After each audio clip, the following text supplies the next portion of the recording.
السلام علیکم۔ بسم اللہ الرحمن الرحیم۔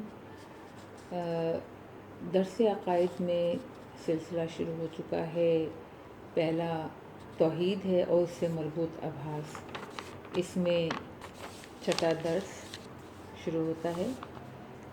وجود خدا پر کیے جانے والے استدلال کی اقسام۔ نحن اقرب الیہ من حبل الورید، ہم انسان کی نسبت اس کی شہرت سے بھی زیادہ نزدیک ہیں۔ سورہ قاف آیت 16۔ اہداف درس: نمبر 1، وجود خدا پر کیے جانے والے استدلال کی انواع کا تعارف۔ نمبر 2، برہان اور دلیل کے درمیان پائے جانے والے فرق کا بیان۔ دلیل و برہان: جہاں بینی اور آئیڈیالوجی کے بیان اور ان میں سے صحیح جہاں بینی جو کہ الہی جہاں بینی ہے کے انتخاب کے بعد نوبت خدا کے وجود کو ثابت کرنے تک آ پہنچتی ہے۔ اب دیکھنا یہ ہے کہ کیا خدا پرستوں کے پاس ایسے دلائل موجود ہیں جو وجود خدا کا اثبات کر سکے ہیں یا نہیں۔ وجود خدا کے اثبات کے لیے مختلف راہیں موجود ہیں جو مختلف کتابوں میں بیان کی گئی ہیں۔ یہ راہیں مختلف جہات کی بنا پر ایک دوسرے سے تفاوت رکھتی ہیں۔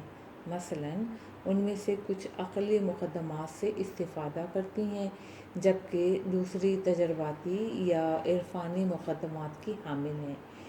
کچھ انتہائی سخت ہیں اور کچھ انتہائی آسان۔ کچھ براہ راست خدائے دانا و حکیم کو ثابت کرتی ہیں تو ان میں سے کچھ پہلے موجود ابتدائی بنام واجب الوجود کو ثابت کرتی ہیں اور اس کے بعد اس امر کا اثبات کرتی ہیں کہ یہ واجب الوجود خدا ہی ہے۔ البتہ ہم بطور کلی کہہ سکتے ہیں کہ اثبات وجود خدا کے لیے دو راہیں موجود ہیں، ایک راہ اندرونی اور دوسری راہ بیرونی۔ اندرونی راہ وہی راہ ہے جسے فطرت کہتے ہیں۔ یہ وجود خدا کو انسان کے باطن سے بنا کسی استدلال کے ثابت کرتی ہے۔ آگے چل کر ہم راہ معرفت کے بارے میں بیان کریں گے، مگر راہ بیرونی وہی راہ استدلال ہے جو استدلالی مقدمات اور کوشش سے خدا کے وجود کو ثابت کرتی ہے۔ دوسرے الفاظ میں یوں سمجھ لیجئے کہ ہم اثبات خدا کے لیے موجودہ راہوں کو ایسے پل سے تشبیہ دے سکتے ہیں جو دریا کو عبور کرنے کے لیے بنائے جاتے ہیں۔ ان میں سے بعض پل سادہ ہوتے ہیں اور لکڑی سے بنائے جاتے ہیں اور یہ صرف پیادہ لوگوں کے عبور کی سکت رکھتے ہیں اور انہی کا وزن برداشت کر سکتے ہیں۔ اس قسم کے پلوں کو بنانے کے لیے نہ زیادہ محنت درکار ہوتی ہے اور نہ ان کو بنانے میں زیادہ وقت صرف ہوتا ہے۔ البتہ کچھ پل پکے سیمنٹ و سلیے کی مدد سے بنائے جاتے ہیں جو ہر قسم کے وزن کو برداشت کر سکتے ہیں۔ البتہ ان پلوں کو بنانے کے لیے کثیر سرمایے اور وقت کی ضرورت پڑتی ہے۔ ہم اس مثال کو منزل تطبیق دے توئے بے گی قاف۔ منزل تطبیق میں اپنے مطلب سے اس طرح ہم آہنگ کر سکتے ہیں کہ انسانوں میں سے کچھ ہلکے دماغ کے مالک ہوتے ہیں، اس لیے وہ خدا کے وجود کو کسی آسان راہ سے سمجھتے ہیں اور پھر اس کی بندگی کو قبول کر لیتے ہیں۔ البتہ ایسے افراد جن کے ذہن میں شکوک و شبہات کا سمندر موجزن ہو، یا وہ افراد جن کا وظیفہ دوسرے افراد کے شبہات کو برطرف کرنا ہو، وہ سادہ اور آسان راہوں پر قناعت نہیں کرتے، بلکہ ان کے لیے ضروری ہے کہ اگر وقت اور مال خرچ کر کے بھی وجود خدا کو ثابت کرنے کے لیے دقیق راہیں یعنی مشکل راہیں کھوجنی پڑیں تو اس سے بھی دریغ نہ کریں۔ اس بنا پر وجود خدا کو ثابت کرنے کے لیے موجودہ راہوں کو دو حصوں میں تقسیم کیا جا سکتا ہے۔ نمبر 1، دلائل اثبات وجود خدا۔ وہ راہیں جو عام افراد کے لیے ہیں تاکہ وہ ان کی مدد سے خدا کو پہچان سکیں، مثلا دلیل نظم و دلیل فطرت۔ نمبر 2، براہین اثبات وجود خدا۔ یہ راہیں دلائل کی نسبت مشکل تر ہیں، جن کے ذریعے سے نہ صرف یہ کہ ہم خود خدا کے وجود کو ثابت کر سکتے ہیں، بلکہ وہ افراد جن کے ذہان میں شک و شبہ موجود ہوتا ہے کہ شبہات کو رفع کر کے ان کے لیے بھی وجود خدا کو ثابت کر سکتے ہیں، مثلا برہان امکان و وجود۔ دلیل اور برہان میں کیا فرق ہے؟ اب تک ہم نے جو کچھ بھی بیان کیا، اس بنا پر دلیل اور برہان میں پائے جانے والے فرق درج ذیل ہیں۔ دلائل میں اثبات وجود خدا کے لیے سخت و بوجھل علمی مقدمات کی ضرورت نہیں پڑتی، اور سادہ ترین راہ سے خدا کے وجود کو ثابت کیا جاتا ہے، جبکہ برہان میں سخت مقدمات کی ضرورت ہوتی ہے۔ تمام افراد، چاہے وہ جس قسم کی بھی ذہنیت و صلاحیت کے حامل ہوں، اس دلیل سے باہم استفادہ کر سکتے ہیں اور اسے سمجھ کر خدا کے وجود کو ثابت کر سکتے ہیں، اور اسی لیے انبیاء نے زیادہ تر لوگوں کے لیے اسی راہ کو منتخب کیا ہے۔ البتہ برہان فقط ان افراد سے مخصوص ہے جو عقلی استدلال کرنے اور سمجھنے کی صلاحیت رکھتے ہوں۔ عام طور پر دلائل ان افراد کے لیے فائدہ مند ثابت نہیں ہوتے جن کے اذہان شبہات کی آماج کا ہوتے ہیں، اور ہو سکتا ہے کہ وہ دلائل پر اشکالات وارد کریں۔ البتہ براہین اثبات خدا ایسے ہیں جن میں یہ افراد بھی شک و شبہ ایجاد نہیں کر سکتے۔ دلائل اثبات وجود خدا کا کام انسانوں کی فطرت کو بیدار کرنا اور ان کی خدا کی جانب ہدایت کرنا ہے۔ اس بنا پر دلائل مستقیماً خدائے قادر و حکیم و عالم کا اثبات کرتے ہیں، البتہ براہین پہلے ایک ایسی ہستی جو واجب الوجود ہو کے وجود کو ثابت کرتے ہیں، اور پھر اس کی صفات کی تحقیق کے بعد اس نتیجے پر پہنچتے ہیں کہ یہ واجب الوجود خداوند متعال ہی کی ذات ہے۔ دلائل و براہین کے چند نمونے۔ وجود خدا پر موجود دلائل میں سے اہم ترین دو دلیلیں ہیں، دلیل فطرت اور دلیل نظم۔ البتہ براہین کے معاملے میں ایک خاصی تعداد موجود ہے، جیسے برہان وجوب و امکان، برہان اسد و اخضر، برہان صدیقین۔ حاشیے میں ہے، براہین اثبات خدا کی اقسام سے آشنائی کے لیے رجوع کیجیے درآمدی بر فلسفہ اسلامی، صفحہ 277 سے لے کر 284، عبد الرسول عبودیت۔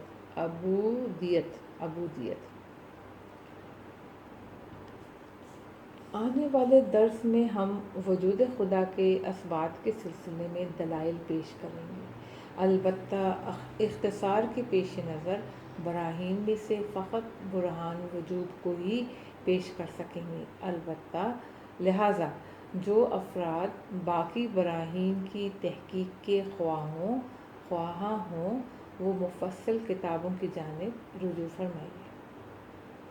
کچھ اور بھی جانیے۔ الہی دانش مندوں نے وجود خدا کے اثبات کے لیے بہت سے دلائل بیان کیے، جو مختلف صورتوں میں تقسیم کیے گئے ہیں۔ ذیل میں اس تقسیم کو بیان کیا جا رہا ہے۔ نمبر 1، خدا کے وجود کے اثبات کے لیے دلائل کو دو حصوں میں تقسیم کیا گیا ہے۔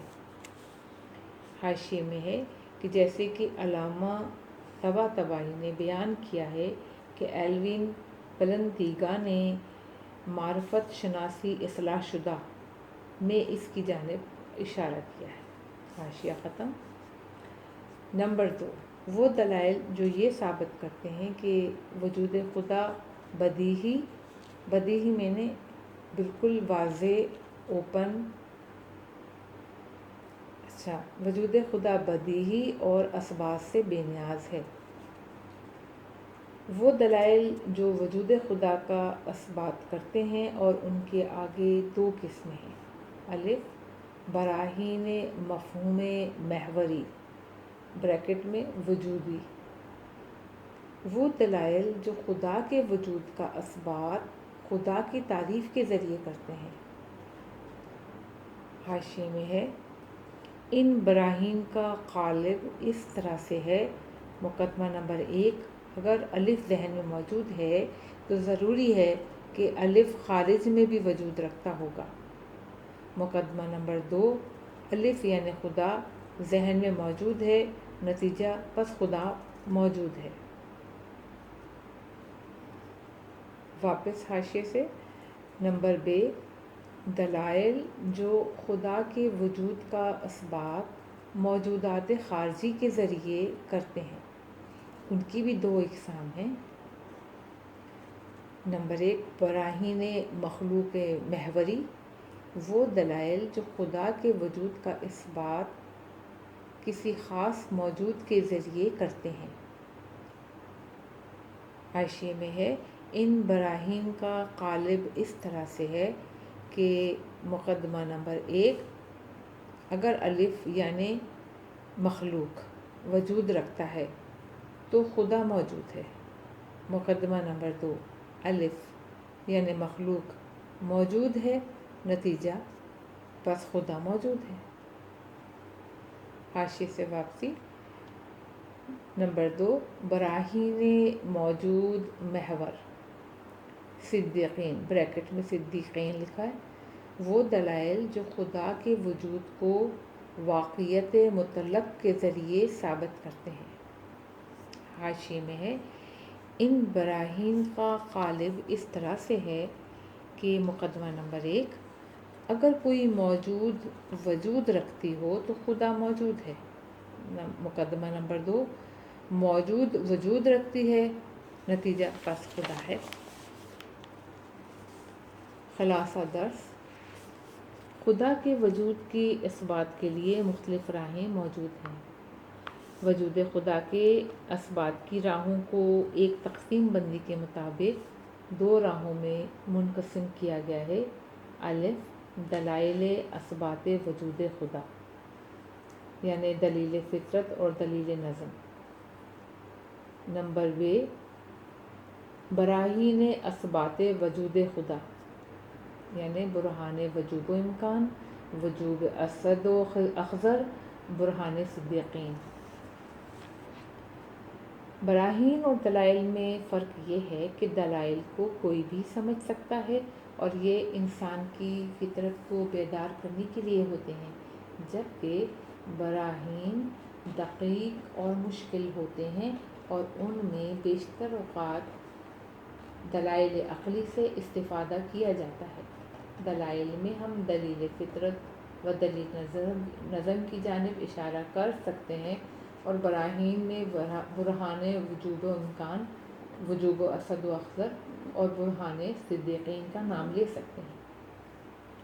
وجود خدا کو ثابت کرنے کے لیے دلائل کو ایک اور تقسیم بندی کے تحت دو قسموں میں تقسیم کیا جا سکتا ہے۔ الف وہ دلائل جو وجود خدا کو بدیہی اور استدلال سے بے نیاز ثابت کرتے ہیں۔ ب وہ دلائل جو وجود خدا کے اثبات کے لیے دلائل پیش کرتے ہیں اور ان کی دو اقسام ہیں۔ نمبر 1 خدا کے وجود کو خود خدا بریکٹ میں موجود مطلق بریکٹ بند کے ذریعے ثابت کرنا، جسے اصطلاح میں برہان صدیقین یا برہان لام میم چھٹیے کہتے ہیں۔ نمبر 2 خدا کے وجود کو دیگر موجودات بریکٹ موجودات خاص بریکٹ بند کے ذریعے ثابت کرنا، جسے اصطلاح میں برہان انی الف نون چھٹیے کہتے ہیں؟ سوالات۔ نمبر 1، دلیل کی تعریف بیان کیجیے۔ نمبر 2، برہان کی تعریف بیان کیجیے۔ نمبر 3، دلیل اور برہان میں پائے جانے والے کوئی سے 3 فرق بیان کیجیے۔ نمبر 4، کیا آپ خدا کے وجود کو ثابت کرنے والے کسی ایک برہان کو بیان کر سکتے ہیں؟ نمبر 5، آپ کے نزدیک برہان اور دلیل میں سے زیادہ لطیف کون سا ہے؟ یہاں پر درس ختم ہوتے ہیں۔ بسم اللہ الرحمن الرحیم۔ 7واں درس عقائد کے سلسلے میں شروع ہوتا ہے۔ عنوان ہے خدا شناسی کی مختلف راہیں۔ خدا اور فطرت یعنی دلیل فطرت۔ اہداف درس ہیں: نمبر 1، لفظ فطرت سے آشنائی۔ نمبر 2، فطری امور کی خصوصیات۔ نمبر 3، فطری خدا شناسی در قرآن۔ نمبر 4، چند اشکالات کا جواب۔ خدا کے وجود پر دیے جانے والے دلائل میں سے ایک دلیل فطرت ہے۔ البتہ اس سے پہلے کہ ہم اس دلیل کے بارے میں کچھ بیان کریں، لازم ہے کہ پہلے فطرت کے معنی اور اس کی خصوصیات بیان کی جائیں۔ فطرت کیا ہے؟ لفظ فطرت مادہ فطر فے توئے رے سے ہے، جو خلق کے کرنے کے معنی میں ہے۔ حاشیے میں ہے، اس لفظ کے علاوہ بھی معنی ذکر کیے گئے ہیں، جیسے چیرنا یا پھاڑنا۔ بریکٹ میں ہے لسان العرب جیم 5 صفحہ 55۔ حاشیے سے واپسی۔ مگر فطرت بروزن فعل، فے عین لام ہے، فے عین سے زیر ہے، اور یہ وزن کسی کام کے خاص طریقے سے انجام دینے پر دلالت کرتا ہے۔ مثلا مادہ ہے جلسہ، جیم کے پر زبر، لام زبر، سین زبر۔ عربی زبان میں جلسہ بیٹھنے کے معنی میں ہے، لیکن اگر فعلہ کے وزن پر جلسہ میں تبدیل کیا جائے تو بیٹھنے کی ایک خاص نوع کے معنی دے گا۔ اس بنا پر فطرت خلق کرنے کی ایک خاص نوع کے معنی میں ہے۔ اب سوال یہ پیدا ہوتا ہے کہ انسانوں کی مخصوص خصوصیت کیا ہے؟ دوسرے لفظوں میں انسان کی وہ کون سی خصوصیت ہے جو اس کے ساتھ رہتی ہے اور وہ اسی کے مطابق خلق کیا گیا ہے؟ اس سوال کا بہترین جواب دینے کے لیے ہمیں انسانوں میں پائی جانے والی خصوصیات کی تحقیق کرنی چاہیے، تاکہ ہم دیکھ سکیں کہ ان میں سے کون سی صفات تمام انسانوں میں مشترک ہیں، کیونکہ جو صفت بھی فطری ہوگی وہ انسان کے اندر اس کی تخلیق کے ساتھ ہی ایجاد ہوئی ہوگی اور اسی دلیل کی بنا پر تمام انسانوں میں مشترک ہوگی۔ انسان مختلف قسم کی صفات کے حامل ہوتے ہیں اور ان میں سے بعض صفات ان کے آداب و رسوم کا حصہ ہوتی ہیں۔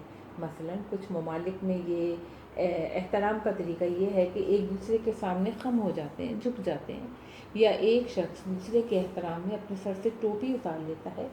لیکن آداب و رسوم انسان کے لیے فطری خصوصیت نہیں بن سکتے، کیونکہ یہ تمام انسانوں کے درمیان میں ایک سے نہیں ہو سکتے، اور ہر علاقے کے باسیوں کے آداب و رسوم ایک دوسرے سے مختلف ہوتے ہیں۔ کچھ صفات انسان اپنے ماحول اور معاشرے سے اخذ کرتا ہے۔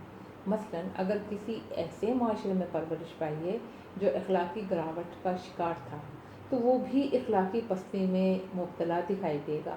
البتہ اس قبیل کی صفات بھی تمام انسانوں میں یکساں نہیں ہیں، کیونکہ انسان مختلف معاشروں اور ماحول میں پرورش پاتے ہیں۔ لہذا ضروری ہے کہ امور فطری کی شناخت کے لیے پہلے ان کی خصوصیات کو جان لیں۔ فطری امور کم از کم 4 خصوصیت رکھتے ہیں۔ ٹھیک ہے، 4 خصوصیت کو میں پہلے بتا دیتی ہوں، ان کے نام۔ فطری امور کی جو خصوصیات ہیں، نمبر 1 کسی خاص مکان کی قید نہیں رکھتے، نمبر 2 زمان کی قید نہیں رکھتے، نمبر 3 سیکھنے سکھانے سے ماورا ہیں، نمبر 4 کبھی بھی مکمل طور پر ختم نہیں ہوتے۔ آئیے اب اس کے اندر تفصیل پڑھتے ہیں۔ فطری امور کی خصوصیات، نمبر 1 کسی خاص مکان کی قید نہیں رکھتے۔ جس چیز کو بھی فطرت کہیں گے وہ تمام افراد میں پائی جائے گی، چاہے وہ دنیا کے کسی بھی کونے میں زندگی بسر کرتے ہوں۔ اگر ایک عمل کسی علاقے کے افراد میں پایا جائے اور وہ کسی دوسرے علاقے کے افراد میں نہ پایا جائے تو ممکن ہے کہ وہ کسی تلقین کے اثر یا معاشرے کی عادات و اطوار کی بنا پر ہو۔ مثلاً جس وقت کہا جاتا ہے کہ بچے کے لیے ماں کی محبت فطری ہے، تو اس کا مطلب ہے کہ یہ تمام ماؤں میں پائی جاتی ہے۔ ایسا نہیں ہے کہ کسی خاص جگہ کی ماؤں میں تو یہ پائی جائے اور کسی دوسری جگہ کی ماؤں میں یہ سرے سے دکھائی ہی نہ جائے۔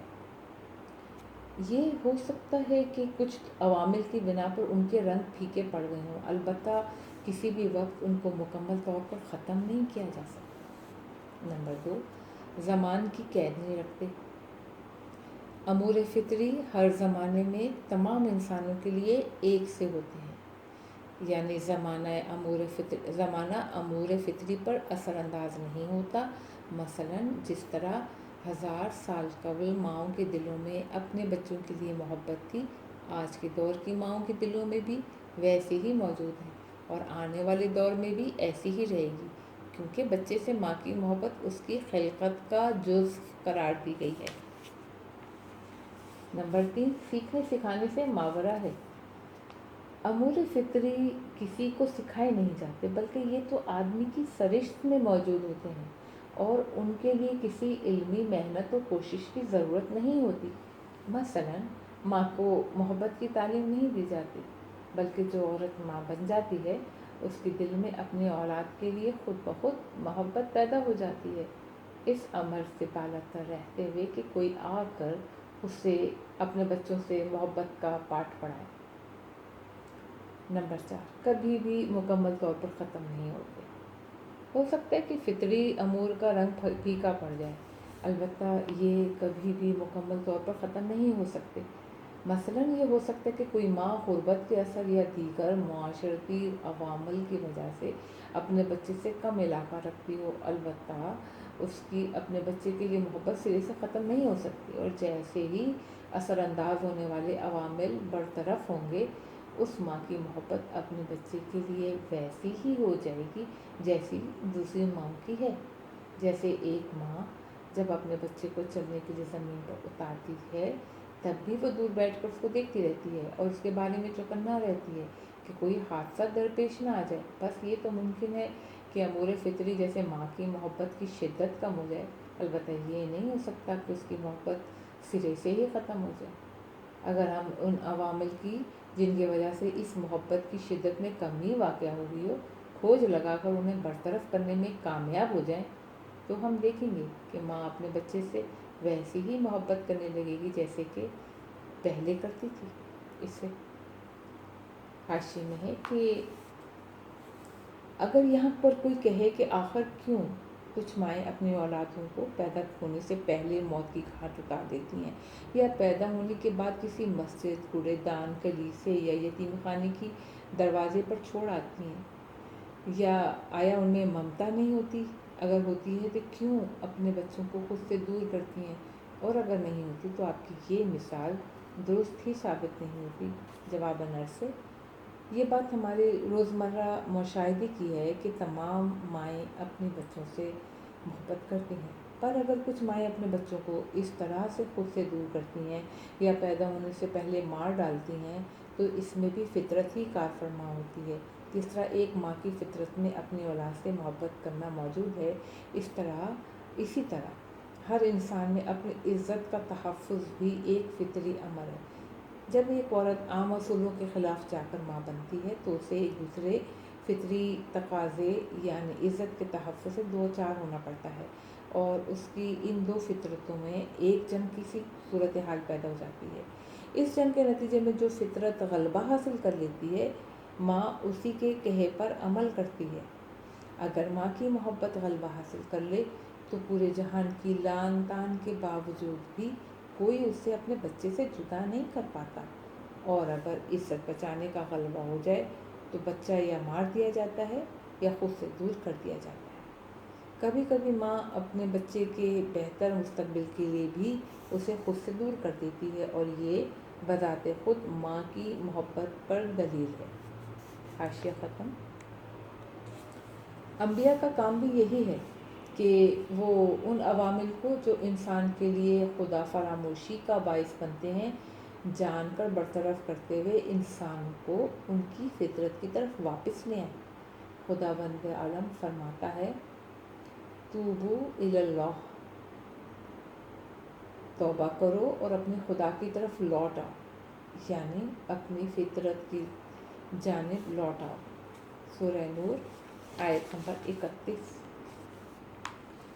اس کے علاوہ بھی قرآن میں اس سے متعلق آیات موجود ہیں جو فطرت سے متعلق رہنمائی فرماتی ہیں، جیسے کہ قرآن کے مطابق انسان ایک خاص خصوصیت کے ساتھ خلق کیے گئے ہیں۔ ارشاد ہوتا ہے کہ اپنا رخ دین حنیف کی جانب کر لو، اس صورت میں کہ باقی تمام ادیان سے منہ موڑ لو۔ یہ وہ فطرت ہے جس پر خدا نے انسان کو پیدا کیا ہے، اور خدا خلقت میں تبدیلی نہیں کرتا۔ یہی دین قیم ہے، قاف یہ میم۔ البتہ انسانوں کی اکثریت اس سے لا علم ہے۔ سورہ روم آیت نمبر 30۔ حاشیے میں ہے، البتہ یہ امر روشن رہے کہ ابھی اس بحث کا آغاز ہوا ہے اور قرآن کا حجت ہونا ابھی تک ثابت نہیں کیا ہے، لہٰذا کوئی شخص انگشتے اعتراض بلند کر سکتا ہے کہ جب یہ بات ثابت ہی نہیں ہوئی کہ قرآن حجت ہے تو پھر آپ اس کی آیات کیوں پیش کر رہے ہیں؟ ہم عرض کرتے ہیں کہ یہاں ان آیات کو بطور دلیل پیش نہیں کیا جا رہا، بلکہ ان کو اس لیے پیش کیا گیا ہے کہ تاکہ اس مطلب کی وضاحت ہو جائے کہ قرآن بھی اس امر کی تائید کرتا ہے۔ اور دوسری آیت ہے کہ اور اس وقت کو یاد کرو جب تیرے رب نے پشت و صلب آدم سے اس کی ذریت کو ظاہر کیا اور انہیں ان پر گواہ قرار دیا کہ کیا میں تمہارا پروردگار نہیں ہوں؟ تو سب نے کہا، کیوں نہیں، تو ہی ہمارا رب ہے۔ سورہ اعراف آیت نمبر 172۔ اس آیت میں بھی خدا کے انسان سے اقرار لینے کہ وہ اسے بطور فطرت جانتا ہے اور ذاتی طور پر خدا شناس ہے کی جانب اشارہ کیا گیا ہے۔ قرآن کریم کے آیات کے علاوہ روایات معصومین علیہم السلام میں بھی اس حقیقت کی جانب اشارہ کیا گیا ہے۔ قرآن اور احادیث کے علاوہ بھی بہت سے امور خدا شناسی کے فطری ہونے میں ہماری مدد کرتے ہیں۔ دلیل فطرت۔ الف، تاریخ ہمیں بتاتی ہے کہ انسان ہمیشہ سے ایک معبود کی تلاش میں رہا ہے۔ اگر یہ انبیاء کے زیر تربیت رہا ہے تو توحید شناس ثابت ہوا ہے، اگر گمراہ ہوا ہے تو مٹی، گارے اور لکڑی کے بتوں کی پرستش کرتا رہا ہے۔ طول تاریخ میں بہت سے خداؤں کی پرستش اور ان اعتقاد میں اس امر کا منہ بولتا ثبوت ہے کہ انسان ہمیشہ سے معبود کی تلاش میں رہا ہے۔ البتہ یہ بحث جدا ہے کہ اکثر مقامات پر غلطی کا شکار ہوا ہے، اور یہ بات اس امر کی خبر دیتی ہے کہ انسان اپنے اندر ایک خلا محسوس کرتا رہا ہے اور کسی موجود کی پرستش کے ذریعے، چاہے وہ مادی ہی کیوں نہ ہو، اس خلا کو پر کرنے کی کوشش کرتا رہا ہے۔ لہٰذا ہم یہ کہنے میں حق بجانب ہے کہ تاریخ بشریت خدا شناسی بریکٹ میں معبود شناسی کو ایک فطری امر کی صورت میں متعارف کرواتی ہے۔ ب، ماہرین نفسیات کا بھی یہی کہنا ہے کہ انسان حس زیبائی و دانائی اور جستجو کے علاوہ ایک حس اور بھی رکھتا ہے جس کا نام حس مذہبی ہے، یعنی تمام انسان اپنے اندر ایک حس رکھتے ہیں جس سے وہ مذہب کی جانب میلان پیدا کرتے ہیں، اور اس کی اہم ترین نشانی یہ خدا شناسی ہی ہے۔ اس عملی اعتقاد کے مطابق انسان اندر سے خدا شناس ہے اور چاہتے ہیں کہ خدا کی پرستش و عبادت کریں۔ یہ علم بھی خدا شناسی کو زمان کی قید سے ماورا ثابت کرتا ہے، جس کا نتیجہ خدا شناسی کا فطری ہونا ہی ہے۔ کچھ اور بھی جانیے۔ دلیل فطرت پر درج ذیل اعتراضات وارد کیے گئے ہیں۔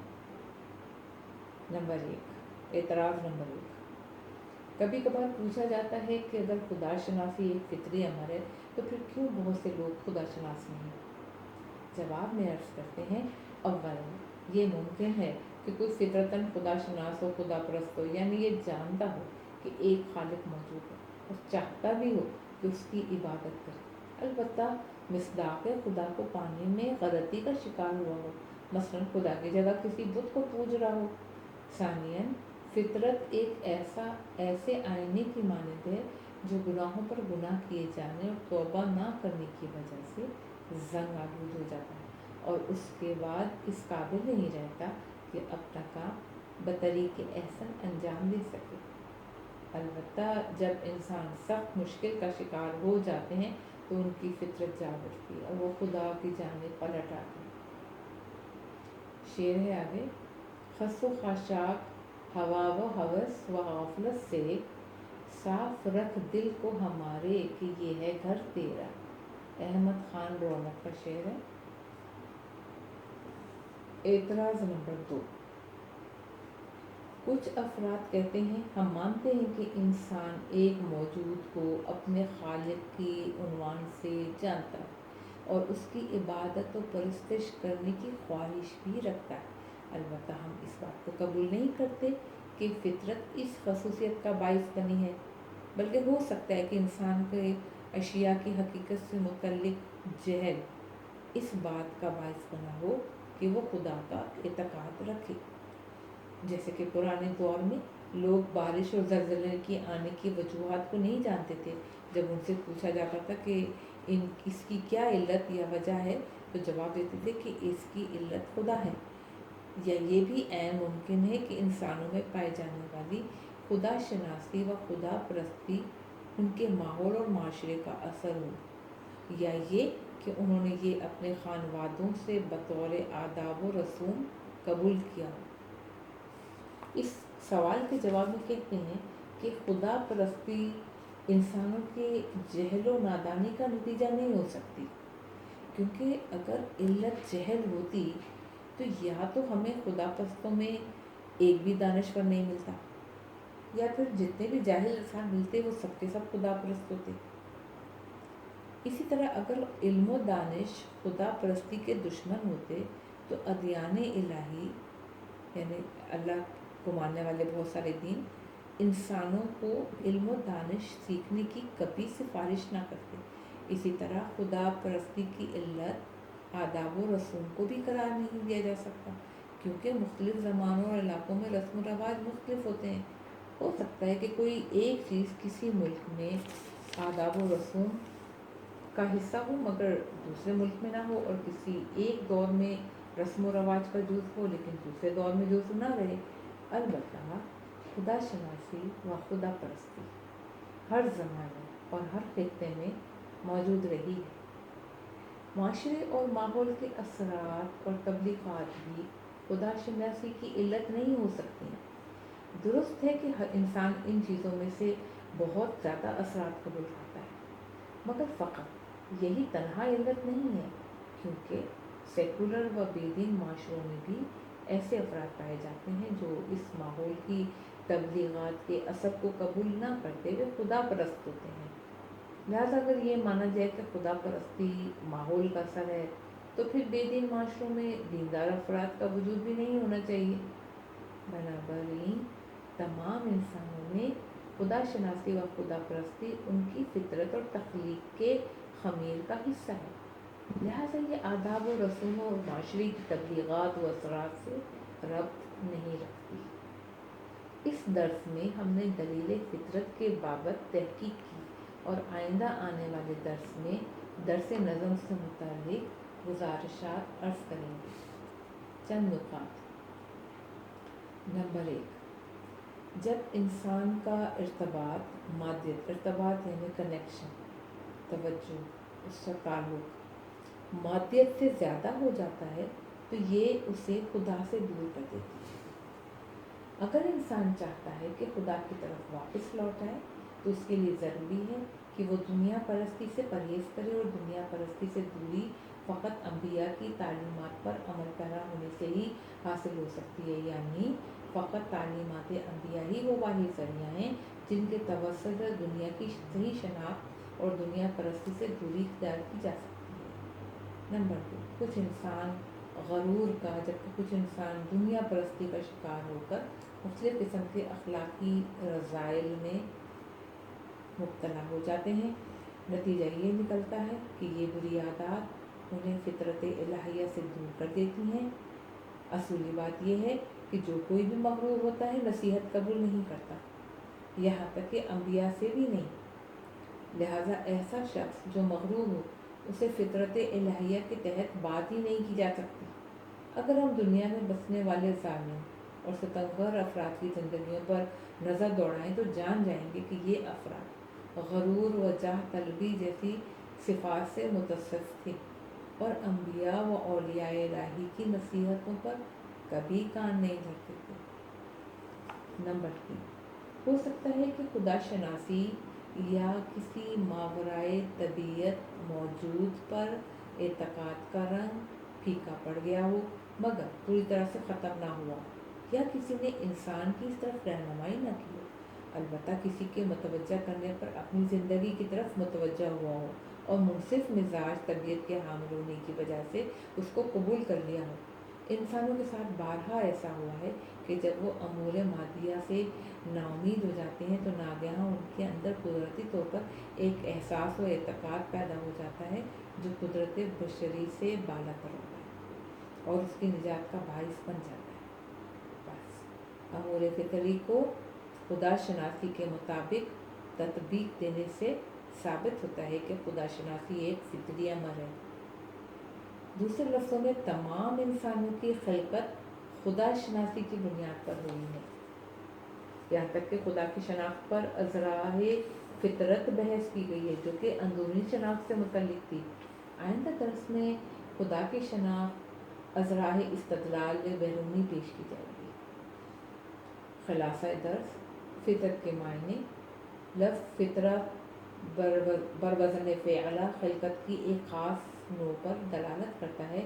یہ جو کہا جاتا ہے کہ انسان فطرت الہی رکھتا ہے، اس کا مطلب یہ ہے کہ انسان کو خدا کی شناخت کے اساس پر خلق کیا گیا ہے اور خدا کی شناخت انسان کے ساتھ اس وقت سے ہے جب سے یہ خلق ہوا ہے۔ دوسرے لفظوں میں انسان ذاتی طور پر خدا شناس ہے۔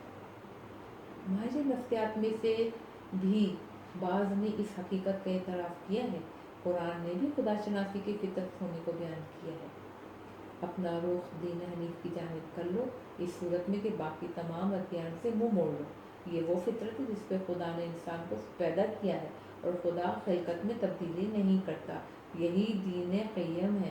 البتہ انسانوں کی اکثریت اس سے لا علم ہے۔ سورہ روم آیت نمبر 30۔